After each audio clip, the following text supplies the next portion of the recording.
Well, good evening. Welcome to Down the Road. Joel Heitkamp back on vacation. He's back tomorrow. I'm Tyler Axness filling in yet again. And boy, do we have a lot to talk about, a lot to unpack over the last 24 hours since I was last with you.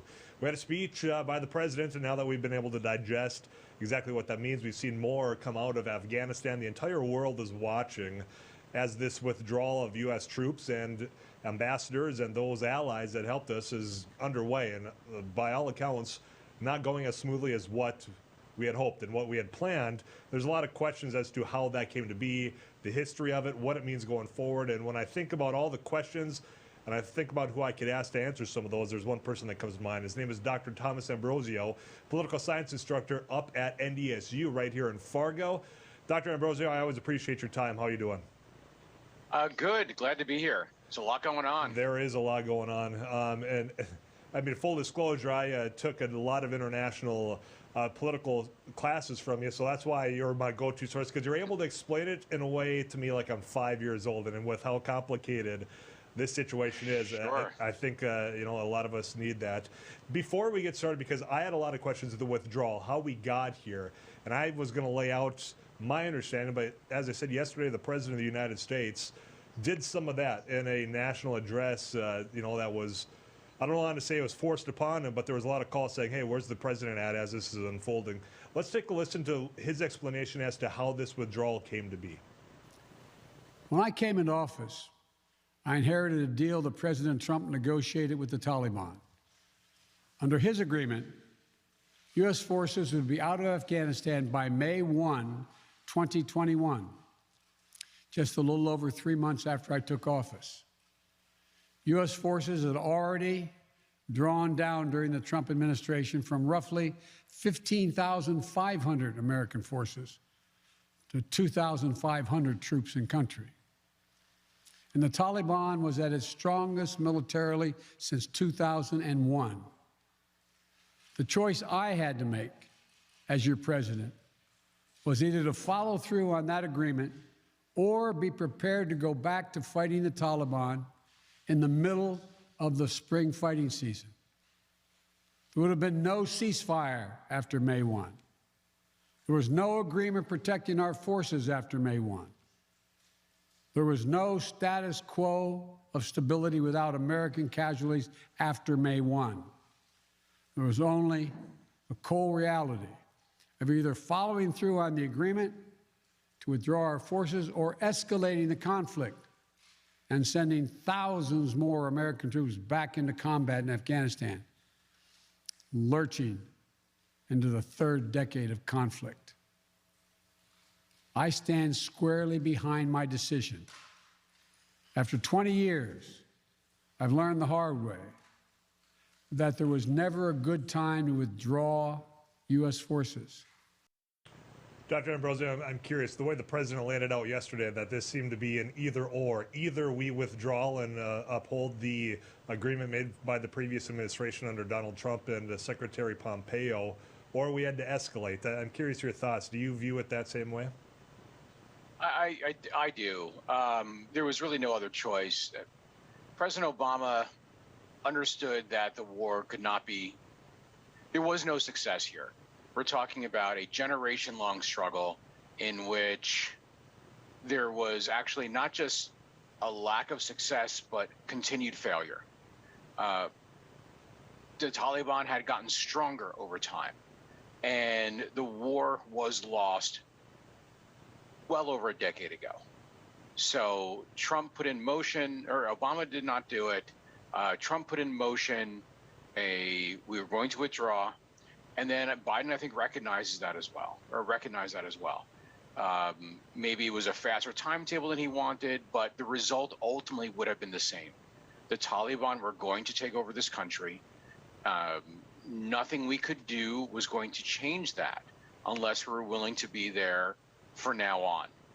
And I think the president laid out very, very clearly that he was not going to send another generation into a war that was unwinnable. The withdrawal itself, I think, if you're going to walk out in any small town across North Dakota, they're going to find agreement that, look, 20 years and this is the results that we were going to get, whether it happened 10 years ago or 10 years from now. I'm curious, though, about the strategy. The withdrawal, it's now caused a lot of heartache because, we've seen when you're watching people cling to an Air Force plane leaving a runway on the outside and ultimately, plummeting, that the panic ensued, at least for the 24, 48 hours. I don't know if anything has settled down now. That's been kind of my approach. But what happened between the decision that, we want to be out by September 11th and to where we are now, to where things escalated so quickly? How did we come to be that this did not go as smooth as the administration wanted? Well, I think two things. One, clearly our intelligence was wrong. Our intelligence agencies were wrong. They have a history of this, so we should not be surprised. They had estimates, and they were completely wrong. Last estimate a few days ago was, 90 days till Taliban take the capital? It was less than 90 hours. That gives you a sense about how little we understood what was going on the ground. Also, the Afghan government would not fight. So things went so much quicker than we expected. I think the Biden administration thought they had a window. This is, and clearly they did not have that.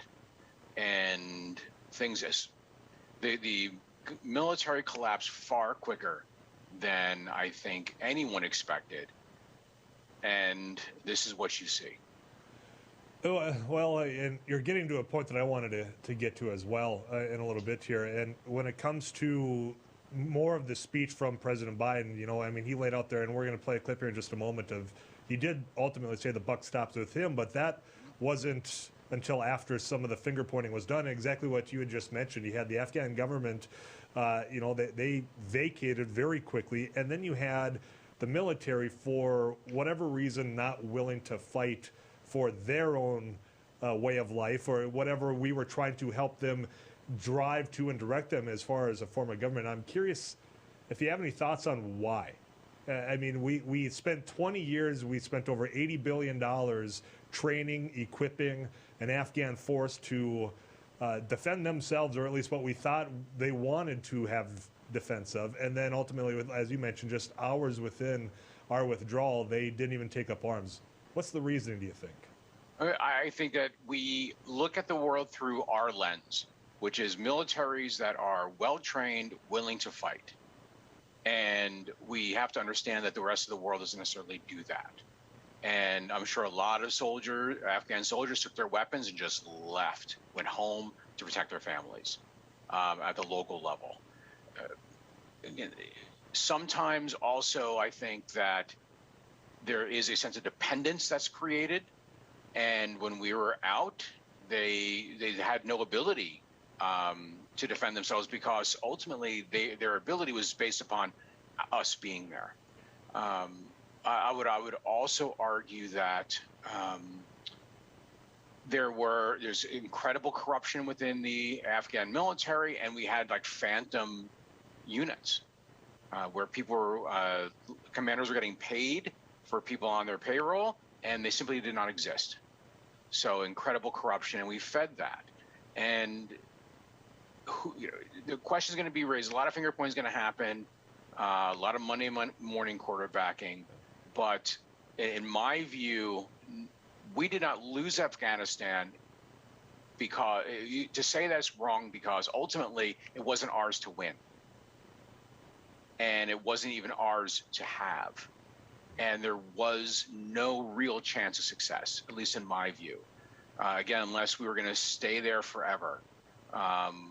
We probably already had soldiers who were going into Afghanistan who weren't even born on 9/11. That's a failure of policy. As far as policy goes, I do want to play this clip. I just teased a little bit about it with the president saying, you know what, ultimately the buck stops here. Take a look at this. I'm now the 4th American president to preside over war in Afghanistan. 2 Democrats and 2 Republicans.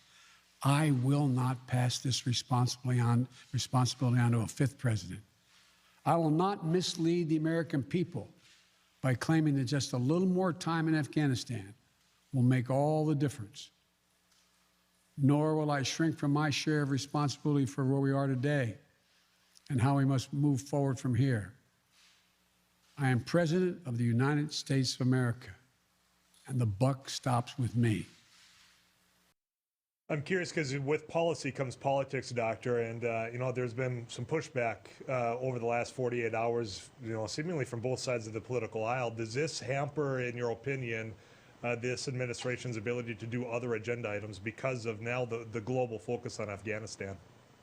I don't think so. You're already seeing, quite frankly, not to humble brag, I was at the gym this morning. CNN's already kind of moved on from a lot of this.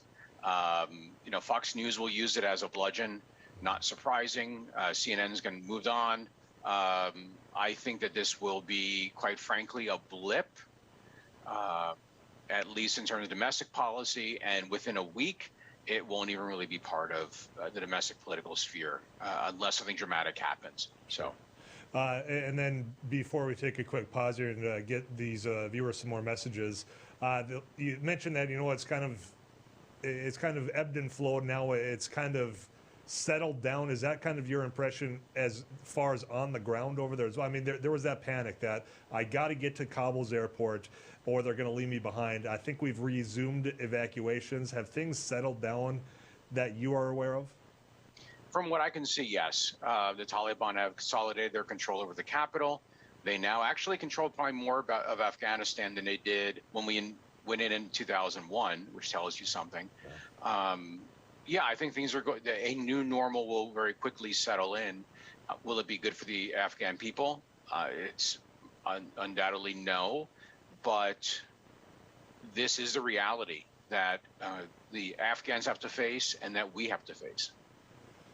When we come back, I want to talk a little bit more about the history of it because, we've got this conflict. We're not the first country to be involved in something like this in Afghanistan, and the results, we've seen what other countries have been through when they've taken this on. And then ultimately, I want to know what this withdrawal means going for national security going forward. Stick around, more with Dr. Thomas Ambrosio right here on Down the Road.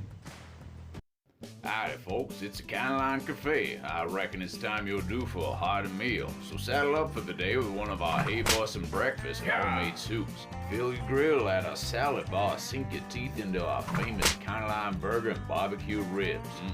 Top it off with spoon-rattling pie with a calm roll that's sure to put a smile on even the toughest outlaws. Shake the dirt off the boots each night and warm up with the game. Tell them about it, Stacy. I can't wait to see you at the county line. He once won a spelling bee in an ancient language that he did not speak. He is the only man to ever earn extra credit on an IQ exam. His academic degrees are considered legitimate spending currency in 22 nations, 2 principalities, and at Chick-fil-A restaurants in the United States and Western Canada. I do not always engage with education programming, but when I do, it is the Dr. Duke Show. Stay educated with the Dr. Duke Show, weekdays at 4 p.m. on Beck News. Hi, Hunter Ellis here for Night Hero Binoculars by Atomic Beam. These binoculars let you see anything, even in pitch black darkness. Gotcha. The secrets are powerful wide-angle atomic beam laser that reveals objects up to 150 yards away, hidden by darkness. During the day, Night Hero gives you 10 times magnification. And when the sun goes down, press the Night Bright button to see clearly in the dark. Light up garbage-eating critters or spot thieves before they even get close. Call or click now and get Night Hero binoculars for just $39.99. Order right now and you can double it. Plus, get our best-selling atomic beam flashlight. Just pay a separate fee. We'll even ship them to you free. This TV special offer is not available on Amazon. You can get it all, but you have to order now. Call 1-800-619-1091. That's 1-800-619-1091. Or visit bynighthero.com. That's bynighthero.com. Order now. Attention! Have you or a loved one suffered from maculopathy, a serious retinal injury, after taking the prescription drug Elmiron for interstitial cystitis or bladder pain syndrome? In 2018, a researcher at the Emory School of Medicine linked Elmiron, a prescription drug that treats interstitial cystitis or bladder pain syndrome, to maculopathy, which is sight-threatening and can cause an abrupt change of vision. Call Elmiron Justice for a free legal consultation. Please call 800-395-5680. Non-attorney spokesperson. This is a paid advertisement for legal services sponsored by Nightline Legal. Cases assigned on a random basis to participating law firms. This drug remains approved by the FDA. If you or a loved one regularly took Zantac and were later diagnosed with cancer, call right now. You may be entitled to financial compensation. Potential cancers include bladder cancer, colon cancer, kidney cancer, stomach cancer, liver cancer, pancreatic cancer. Do not stop taking a prescribed medication without first consulting with your doctor. Discontinuing a prescribed medication without your doctor's advice can result in injury or death. Call 1-800-230-9210.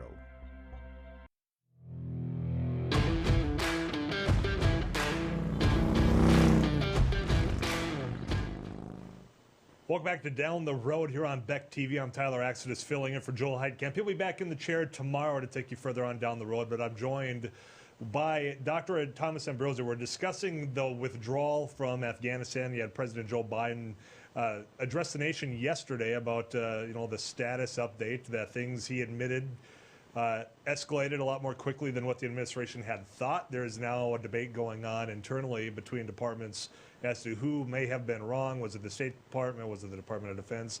But you also cannot ignore the previous administration that set the course to this withdrawal. Before the break, Dr. Ambrosio, you were mentioning that Obama didn't do it. President Trump did. They got the ball moving. I know that Mike Pompeo, Secretary of State, met with the Taliban to kind of set some guidelines to release prisoners. Earlier today, President Trump, I don't think surprises a lot of people by calling for Joe Biden's resignation because of the way this is rolling on. I'm not shocked. They're going to raise money off of it. I already saw the click donate button. But would things have really been different had we continued with Trump's timeline? And if he would have got reelected, do you see anything that would have changed in this outcome? No. The fact that it collapsed so quickly, I think, proves that no administration, once the decision was made to withdraw, no administration would have been able to change the outcome in any substantive sense. So if Trump was still president and we had the same dynamics, the same outcome would have happened. Would have collapsed very, very quickly. And the other side of the political spectrum would be yelling about what happened. But again, the fact that it collapsed so quickly, the fact that we were so unprepared for this, shows that this was already in place. There's some things you simply cannot change. Let's unpack that a little bit because, and I've said on my radio show out here on the east side on KFGO that, if this would have been 5 years ago or during the previous administration, had it been 15 years from now, I don't know that things would have changed either. And to me, is that on the United States and our allies, or is that on Afghanistan? Because there's a history here as far as other countries being involved in Afghanistan, Russia, I think Great Britain, and yet the outcome seems to continue to come back here. Why is that? Is it the history? Is it the Afghan people and what they want? Unpack a little bit of that for me if you can. Well, I think it is largely the fact that Afghanistan is a multi-ethnic country. We have to understand that. This is in many ways a Pashtun uprising. That's one of the main ethnic group within Afghanistan. This is an Afghan civil war in many ways, and Afghanistan is a country that has traditionally been very, very difficult to govern. So the idea of putting in a state somehow onto the society that's also extremely traditional. Yes, the media loves to interview people who are human rights activists, women's rights activists, and all that. But those are in the capital, and those are maybe to a smaller extent in some of the major cities. But Afghanistan is a truly, in many ways, a pre-modern society as we would imagine it. So you have a place that has never really had a functioning state, a place that does not have the values of democracy or women's rights or human rights. It is in many ways a tribal society, and trying to impose something from the outside is not going to change that. And also, it is a very difficult place to fight. It's easy for insurgents to attack and go back into the mountains. And this is especially true given the fact that Pakistan has been funding the Taliban and supporting the Taliban and giving them safe haven for, practically 2 decades. So we're, in many ways, we're fighting a proxy war against Pakistan, our nominal ally. So that's not going to make things any easier for us. Yeah, just adding a whole other layer of confusion to all this. And one thing that the president mentioned yesterday, that we're coming upon 20 years in Afghanistan, and that the purpose at the time wasn't to nation build, which I think right now we're seeing with the rapid escalation of control from the Taliban. That clearly wasn't, even after all the dollars in training that we put out there and to help them move the ball the way of which we wanted them to, the original intent was to go bring justice to those that perpetrated 9/11, which we're going to have the anniversary or the memorial coming up in just a short amount of time. We got bin Laden about a decade ago, and we got him, if I remember, was in Pakistan, correct? Yes, he was in Pakistan in hiding, not too far away from their version of our main military academy, West Point. So they knew he was there. Someone knew he was there within the intelligence services. That raises the other question, because we're withdrawing resources, we're withdrawing troops from Afghanistan. That doesn't mean the threat is necessarily gone. Perhaps they've moved elsewhere, and I believe the president rattled off some of those threats. I mean, is Pakistan, you say, ally? Is this something that we need to be reevaluating as we move forward as well? Oh, absolutely. Yeah. They haven't been our ally for a very, very long time. So I think reevaluation is definitely needed. Also, Al-Qaeda, we have to think about Al-Qaeda as a franchise. We had core Al-Qaeda, which was surrounded by bin Laden, and that was the main group that attacked us on 9/11. Then it metastasized, became franchises, and they set up different places were set up. ISIS came out of one of the franchises. The biggest one is Al-Qaeda in the Arabian Peninsula, which we've been bombing in Yemen for a long time. We have other groups like Al-Shabaab in Somalia. We have Al-Qaeda in the Islamic Maghreb, which the French have been fighting for the most part. Boko Haram joined up temporarily with Al-Qaeda, then they kind of switch allegiances. It gets very complicated, but Afghanistan itself is really not the center of terrorism as it was before. And I don't know if I don't trust the Taliban to stick by their word, but they themselves may not have an interest in allowing their country to become another safe haven for terrorists, which would then cause a response by the United States. So one would hope that will be the case. I don't know how far we can take that, but terrorism is a different animal than it was on 9/11, I would say. This is going to be a difficult question to probably answer, because you mentioned, we're fingers crossed that the Taliban learned their lesson perhaps over the last 20 years.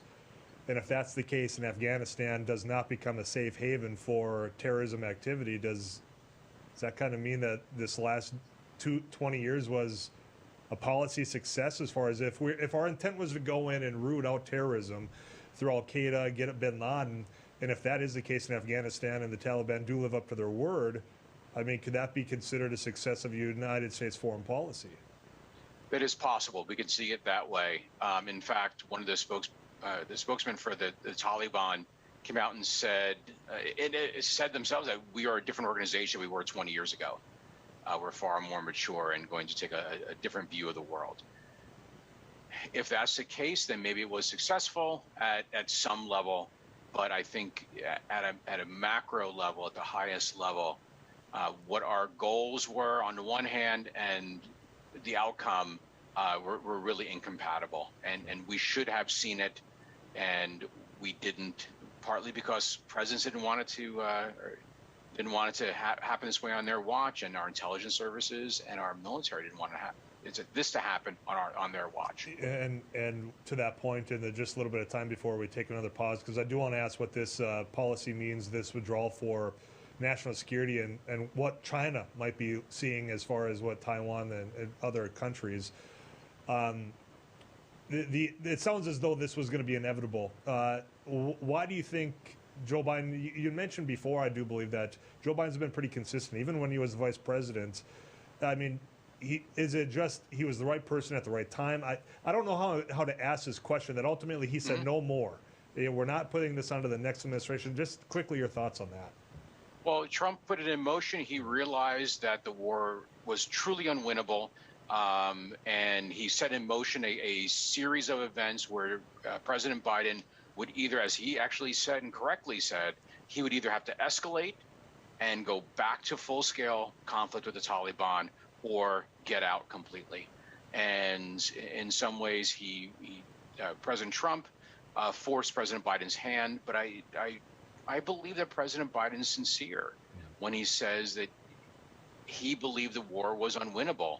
And as you mentioned, President Biden was on the outside looking into President Obama's decision-making on this, in the sense that he was not in line with the thinking.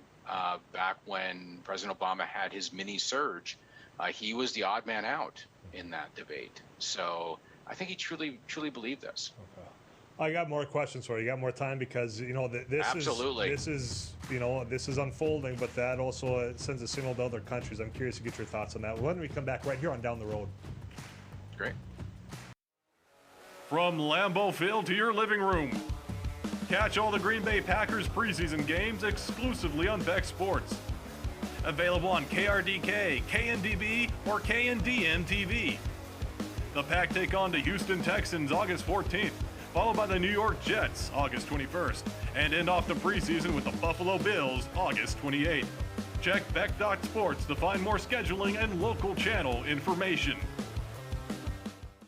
Hello, I'm Mike Lindell, and as you know, my passion is to help each and every one of you get the best sleep of your life. That's why I created my new Giza Dreams bed sheets. The first night you sleep on my sheets, you'll never want to sleep on anything else. Go to MyPillow.com or call the number on your screen right now to get your very own MyPillow Giza Dream Sheets. When you buy one set of sheets, you'll get another set absolutely free. For the best night's sleep in the whole wide world, visit MyPillow.com. Introducing the Cool Turtle, the ultra-comfortable mask enhancer that creates a protective, cool, and breathable space between your mask and your face. Simply slide under any mask or gaiter and immediately feel the refreshing pocket of air surrounding your face. Cool Turtle's ergonomically designed, soft, comfortable shell immediately reduces mask friction, allowing you to breathe and talk in a comfortable environment. I can actually breathe. With the Cool Turtle, no more sweating. It's like I don't even have a mask on. Call now and get not one, not two, but 3 Cool Turtles for just $10. Order now and we'll send you 2 more Cool Turtles free. No fees, absolutely free. Plus, you can get a 10-pack of 4-ply face masks. Just pay a separate fee. This offer is not available on Amazon. Get the real Cool Turtle now. Call 1-800-270-1219. That's 1-800-270-1219. Or visit getcoolturtle.com. Order now. Seniors, are you aware that you could pay less for your car insurance? Seniors can save money on their car insurance. You might save a little, you might save a lot. Maybe hundreds of dollars a year. You might save 5% a year, maybe 10%, 15%, or even more. That's a lot of money. So call right now and find out just how much money you might be able to save. 1-800-699-0761. 1-800-699-0761. I'm Rick Becker from No Apologies. Welcome to your after hours oasis of sanity. How can these people not see that they're just clowns? We help simplify and educate you on things going on in the legislature and around the country. Asking the hard-hitting questions. But also having Lee Stack and Sid and Marty Croft stuff, and we've talked about that sometimes. It's bad. Watch us weeknights at 9 Central on Beck News and online at beck.news.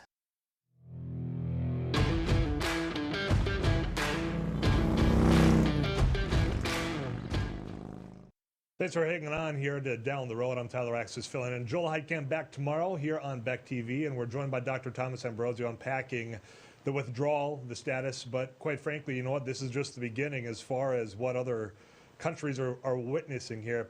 We talked about policy and what now the doctrine would be, I guess, for the United States foreign policy. We're not nation builders, But you're looking at other conflicts between other countries. I think about Taiwan and China, and if they're watching, okay, that's the warning to you that the United States isn't necessarily going to have your back, is what I think some of those adversaries are probably trying to threaten out there. I'm curious, because if we're not nation builders, Dr. Ambrosio, does that mean we're still defenders of democracy for those that are seeking that against other oppressors? Just unpack that for me if you can.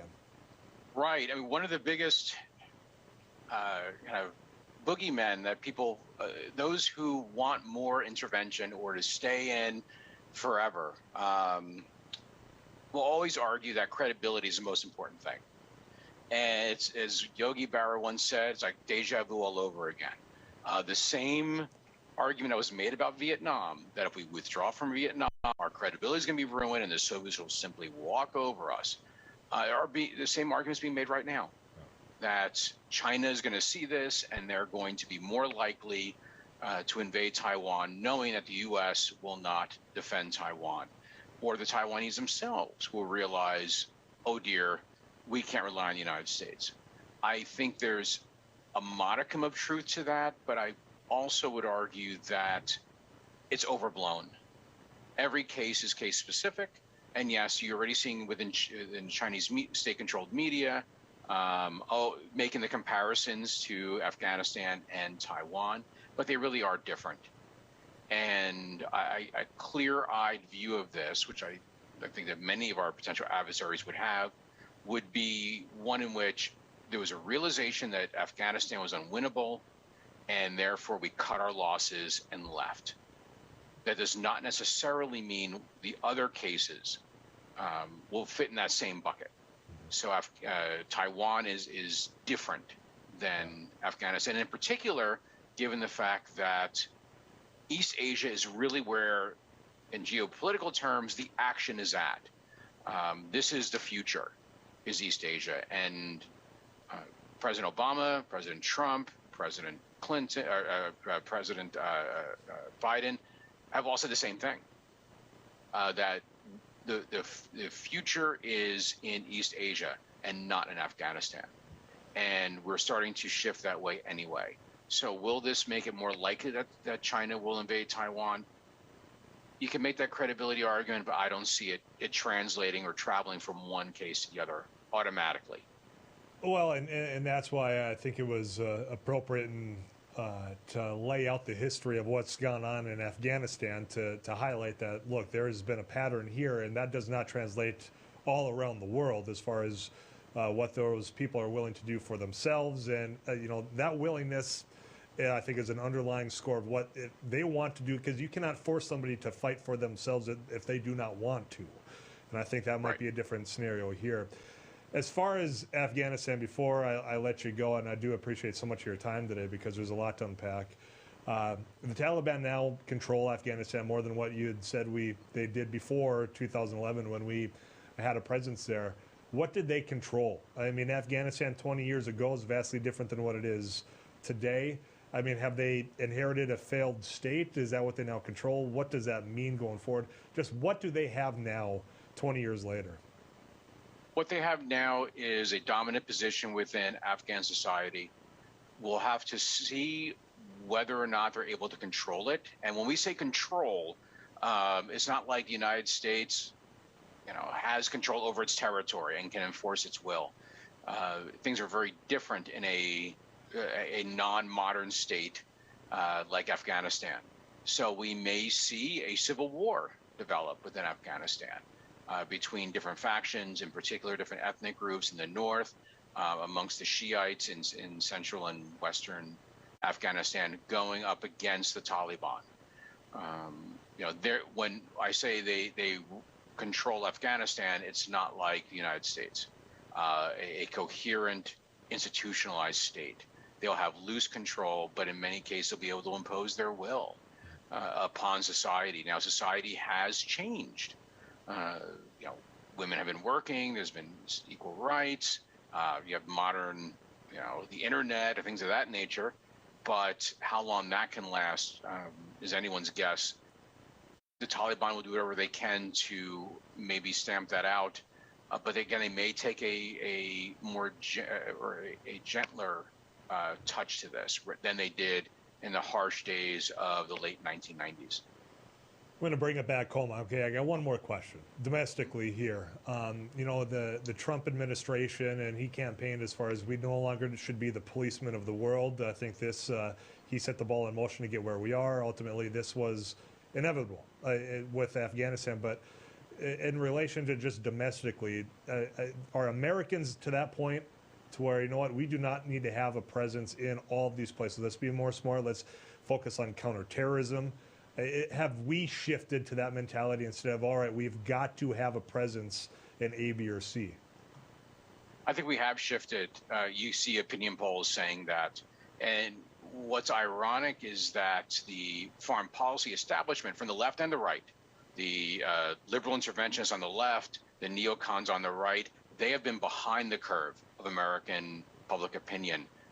However, what's allowed them to be behind the curve is that Americans don't vote based upon foreign policy.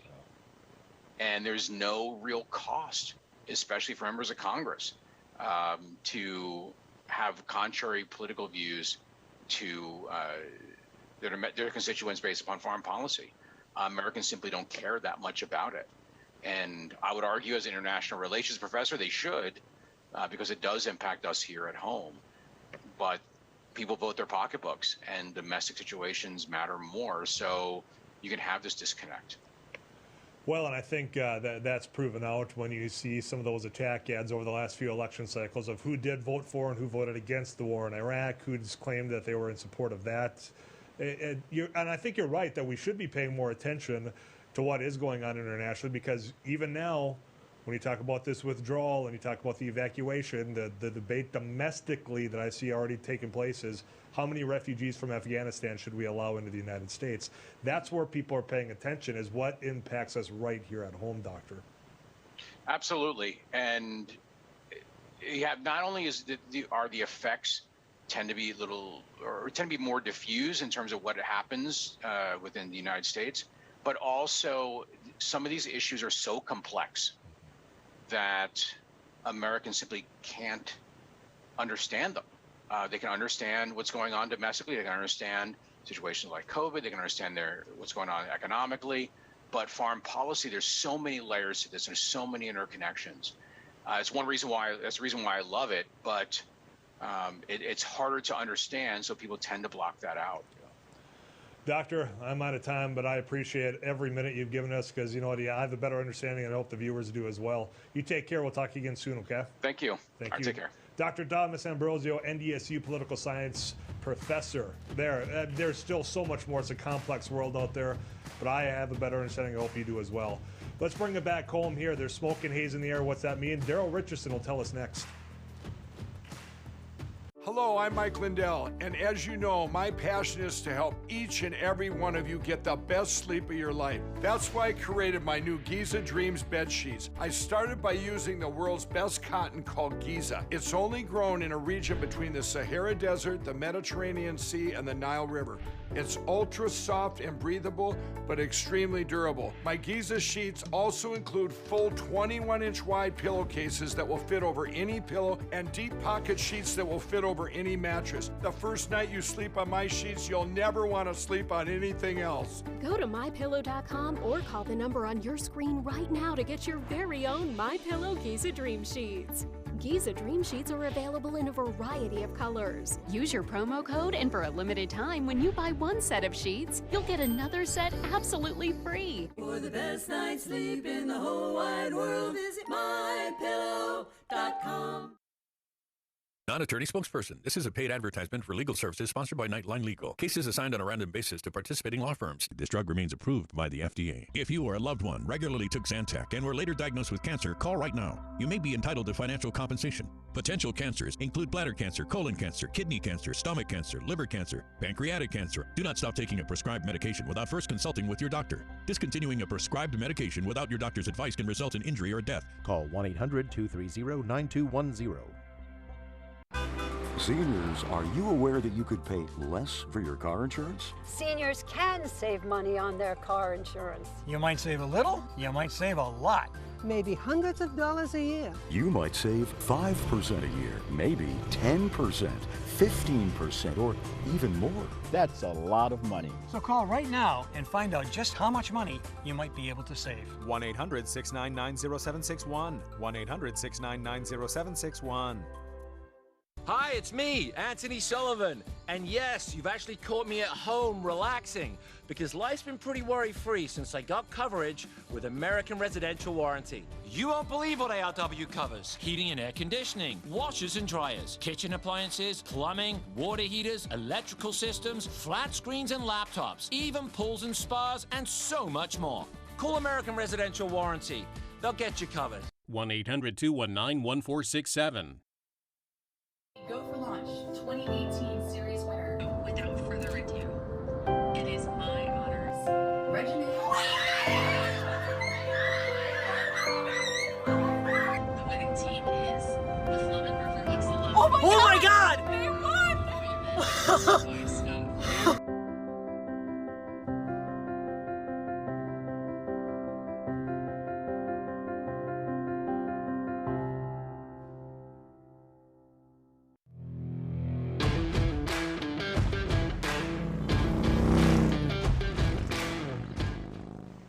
We're approaching the final stretch and down the road here on Beck TV. I'm Tyler Axness filling in for Joel. He's back tomorrow right here in the chair to bring you further on down the road. And I want to bring it further closer to home. You know, we've been spending the last 45 minutes talking about Afghanistan and everything unfolding there, but right here the talk of the upper Midwest has been the prolonged drought, and along with that, you're noticing the smoke and haze returning, this time from the west, Montana, and a lot of the western part of the state. Many of you viewers out there have already noticed all those conditions returning. Here to help us understand what it means, Daryl Ritchison.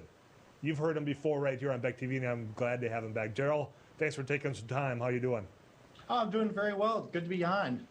Air quality, it's back in the news as far as smoke, haze. You kind of have more of an orange tint to the sky out there.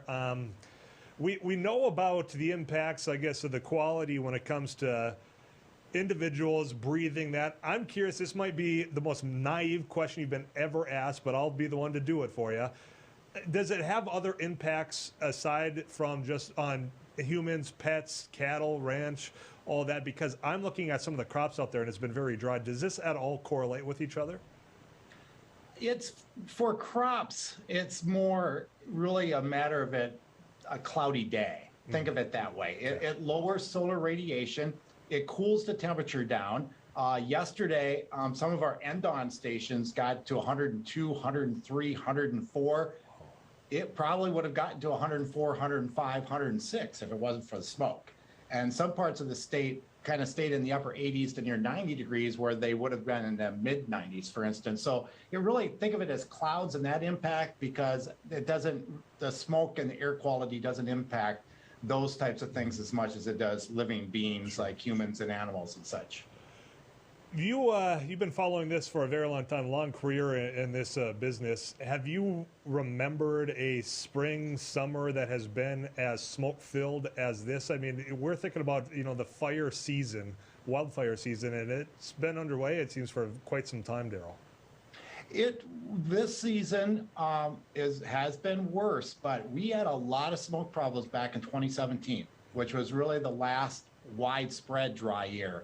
Last year was very dry all summer in western North Dakota like it is this year. The east ended up with some rain, but the patterns were a little bit different for forest fires and where that smoke actually went. So yeah, this summer has been worse than 2017, but 2017 wasn't all that much better than this year. So it wasn't that long ago. So throwing around the term unprecedented isn't exactly appropriate at this time because we have a recent comparison, I guess. But you know what? I hope this isn't something that's going to be a regular pattern going forward. If we had it just 4 years ago, now 2021, do you sense that at all? No, there's been other summers with forest fires. The natural component of forest fires is generally good for the forest. It makes them healthier. We don't like to breathe that in. There's been some very bad management of forests off to the west. 1988, what a lot of people that are old enough remember the widespread forest fires in Yellowstone National Park. For instance, there have been past years Dryness just comes with forest fires. This year, especially in our area, it's been a little bit worse because a lot of the fires were closer by, the ones up in Manitoba and Ontario. It's just the wind flow lately has been in such a way that we haven't had that impact. Whereas most of the smoke we're getting now is from the fires, especially in Northern California, but all through the Pacific Northwest. But I will say there's a very strong positive with this smoke. What is that? The pattern has changed. And in turn, we're going to start seeing some rain in North Dakota, I think, in the next 10 days, is because the upper level wind flow is now more favorable to bring smoke in. So really the smoke is a sign of a pattern change, where it's coming from. So yeah, this is not saying the smoke is good for people, but in the long run, it's a sign of a pattern change that should bring some rain into the area in the next 4 or 5 days. Well, and to that point, just this last week, I was traveling across the state, and it has been so variable as far as where that moisture has hit, as you're well aware. And the moisture, I think about north central North Dakota, which is where I grew up. I mean, some of those wheat fields, some of that corn even has been some of the most rough-looking crops I've seen in the course that I can remember since I've been paying attention. So that moisture, long overdue. Is it too late? It's too late for some crops, but the thing is, you still always have to think the next year. We still need to replenish the soil moisture. So I think it depends on the location, because like you said, I drive across the state, I'll go through 10 straight miles, the crops look great. The next 20 miles, they look just awful. There's just these very sharp cutoffs where those thunderstorms did hit. So some areas this rain will be in time, other areas probably not. But either way, it at least will help replenish the soil moisture a little bit. But we have a long ways to go, and this, I don't know if this pattern's going to last forever, but it should at least give us 10 days with some periodic rain, which has been, of course, unusual most of the summer. Yeah, it really has, and I'm glad you got to at least over the next 10 days, perhaps, because I was going to ask how long of a pattern looking forward we can maybe expect, keep our fingers crossed, do whatever dance you need to actually get some of that moisture. Because as you're saying, I mean, even this winter was a dry winter. So we've gone from winter now to summer, or through spring into summer, to where we haven't had much. I think it's going to take a lot, and I'm not the expert, that's you, I'll ask you. It's going to take a lot to get back to what would be considered normal, I assume, Daryl. Well, most areas are conservatively, and again, it's a big state, different areas, sure. But, most areas need at least, 4 to 7 inches of rain to, say, replenish the soil moisture to get it to be more adequate. Eastern North Dakota has been dry for about 10 months. Western North Dakota, there are a few exceptions, but many areas in Western North Dakota, it's been going on almost 2 years, really since about January of 2020. So it's been a much longer duration of dryness for that area. And again, 10 days will help. I think the fall will probably be at least closer to average, but I always remind people, average in the fall is not all that much moisture. So in many ways, it might just be the talk all winter long about where or how we're going to replenish the soil moisture. And in many ways, our wet season here, if you want to call it that, is May, June into early July. So it may come till next spring before some areas would have a better opportunity to replenish that soil moisture.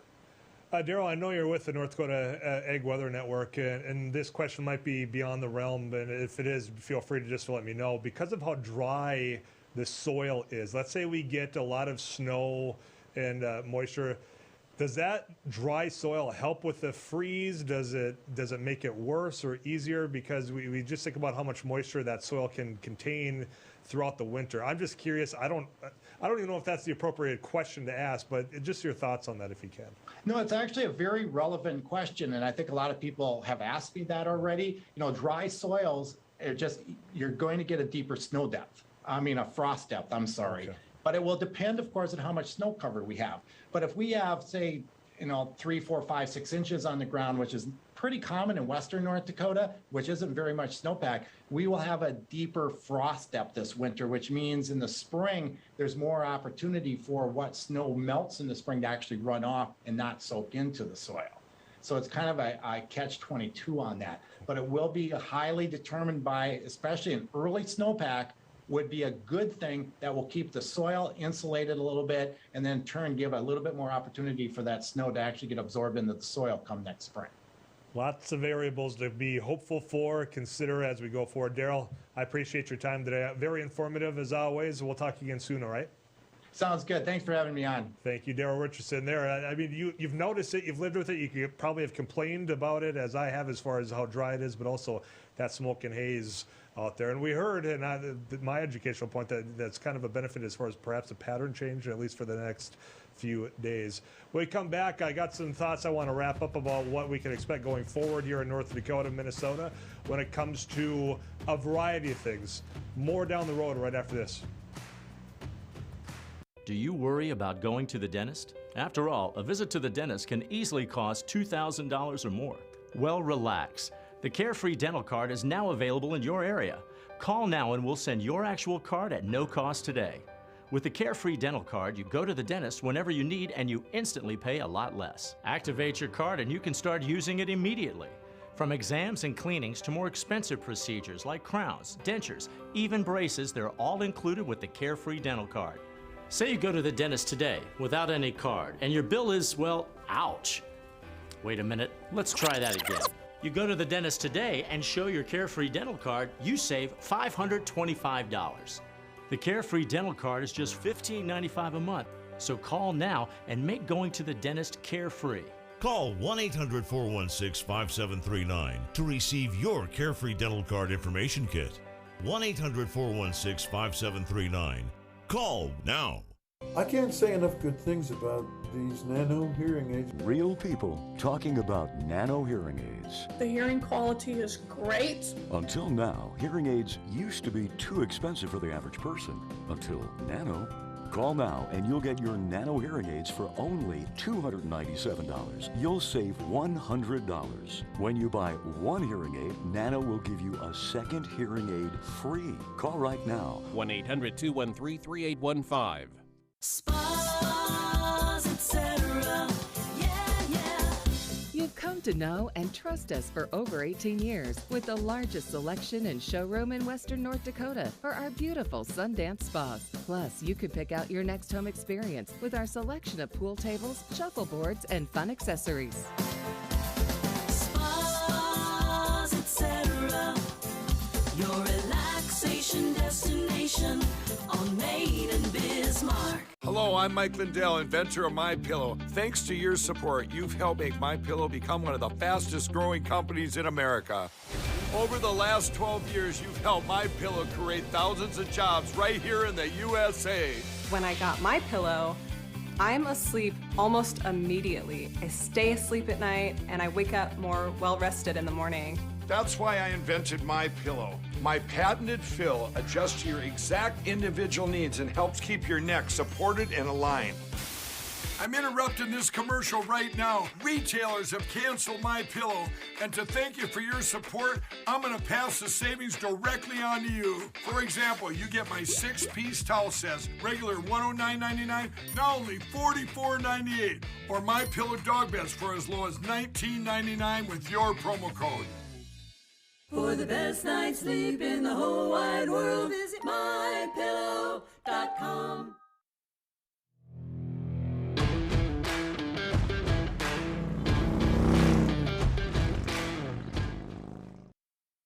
Friday Night Lights for many area high schools get underway this Friday. You know what that means? School is upon us. And with that comes a lot of things. The last year, obviously, if you are a parent, you know we're difficult for teachers, for your student, for your child. And I know that we're hopeful that we're maybe coming on the outside of this pandemic and looking back and we can all move forward. But to be honest with you, you've seen things going in the wrong way. And with that has come back into discussion mitigation tools. And a lot of that hinges on mask wearing. Now, I'm not going to lecture just like the teacher at the front of that classroom and what your students can be back in. But I want to encourage you to at least have some understanding as to why some school districts, including the one that I'm sitting in right now in Fargo, are even considering having that partial requirement, full requirement for students that are coming back into that classroom. You're seeing it play out in states elsewhere that schools have already gotten back into session. Florida, Texas, those states down in Georgia as well, of which you've had students come back without any mitigation standards. You've got this Delta variant that's going through. And the reason why it's a little different in the classroom is because we are not yet to that point to where people under the age of 12 can receive that vaccination. So keep that in mind as school boards do take up considerations, because what you are seeing unfold at school boards across the country, it's not setting an example for those students, those children that are watching how some of these parents and the behavior that they're putting towards the school boards and the way of which we're just having discourse. Yes, we all hate wearing the dang things. I hope to not have to. Full disclosure, I've been fully vaccinated since I've had an opportunity to. I encourage you, if you have not, to go do so if you can safely do so at the recommendation of your doctor. With all of that, we can get through this to where those Friday night lights, everything else in the classroom can return fully back to normal. Until then, we've got to at least have the discussion and the conversation as to how we can mitigate the spread of this variant that is going through it. It's not a hoax. It didn't go away with the new administration, as many people told you it was. And make sure that this thing gets trampled out, but it's going to take all of us. And it's going to take a lot of us discussing this together and not shouting over one another, whether it's at your school, whether it's about the requirement that your employer might have as to what you need to return to work. It's frustrating. I get it. It's been a very long time. It's been over a year that we've been dealing with this. I never want to hear the term mask again.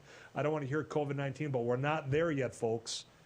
And if you want your student to be able to fulfill all of that in their classroom, it's going to be upon all of us to help them get there. Go out there. Do your research, but consult your doctor, and then be kind to the school board members and those teachers that are asking for some of those precautions if necessary. Folks, that was it for Down the Road. Joel Heitkamp's back tomorrow. He'll get you caught up on all the latest happening in North Dakota and, quite frankly, nationally and around the world. Until then, it's been good riding with you. I'm Tyler Axness. We'll see you next time.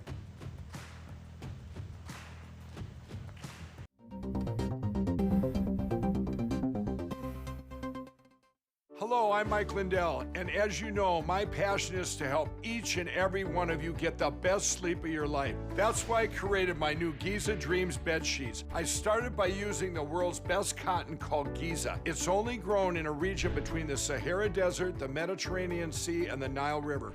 It's ultra soft and breathable, but extremely durable. My Giza sheets also include full 21-inch wide pillowcases that will fit over any pillow and deep pocket sheets that will fit over any mattress. The first night you sleep on my sheets, you'll never want to sleep on anything else. Go to MyPillow.com or call the number on your screen right now to get your very own MyPillow Giza Dream Sheets.